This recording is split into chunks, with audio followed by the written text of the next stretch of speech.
आपल्यासोबत रोहित पवार आहेत, आपण थेट त्यांच्याकडे जाऊया। दादा, आज अशी माहिती देखील समोर येते की दादा गटातले काही आमदार जे आहेत त्यांनी जयंत पाटलांची भेट घेतलेली आहे।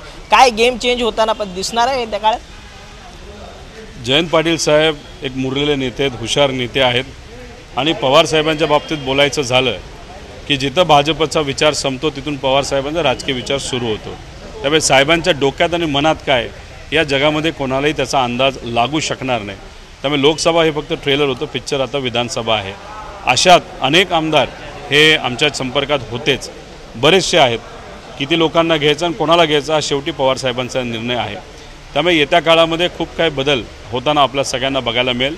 समीकरण महाविकास आघाडीचं तसंच राहील, पण महायुतीमध्ये फार मोठे बदल होताना आपल्याला बघायला मिळतील।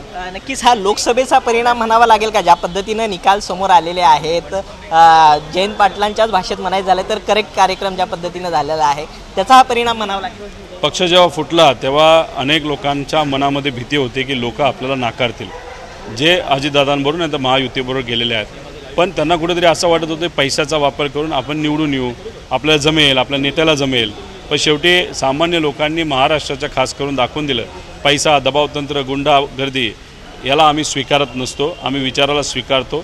आणि तो विचार सामान्य लोकांनी स्वीकारल्यामुळे लोकसभेमध्ये महाविकास आघाडीला जे यश आलं ते बघून आणि लोकांचं म्हणणं बघून कुठंतरी पलीकडे गेलेले जे सर्व आमदार शिंदे गटाचे सुद्धा नक्कीच विचार करायला लागले असतील की राहायचं का बाहेर जायचं। एक शेवटचा प्रश्न आहे, आज राहुल कुल यांच्या आढावा बैठकीमध्ये थेट एक कार्यकर्त्यांनी अजितदादांविषयी म्हटलं की ह्यांना आपल्या सोबत नको, त्यांच्यामुळे आपलं नुकसान झालेलं आहे, भाजप कार्यकर्त्यांचं नुकसान झालेलं आहे। वारंवार अजितदादांना टार्गेट होताना आपल्याला दिसून येते, अशी वक्तव्य जी आहेत ती समोर येते। भाजपला कोणातरी खापर फोडावं लागेल आणि ते दादांवर त्या ठिकाणी फोडत आहेत।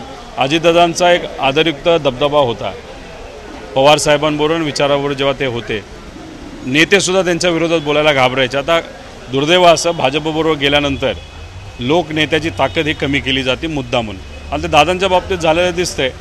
आणि आता नेते सोडा, साधे कार्यकर्तेसुद्धा भाजपच्या दादांवर बोलत असतील तर हे योग्य नाही, वाईट वाटतं या सगळ्या गोष्टी बघितल्यानंतर। धन्यवाद। कॅमेरा पर्सन प्रकाश विशाल सवने, झी 24 तास, मुंबई।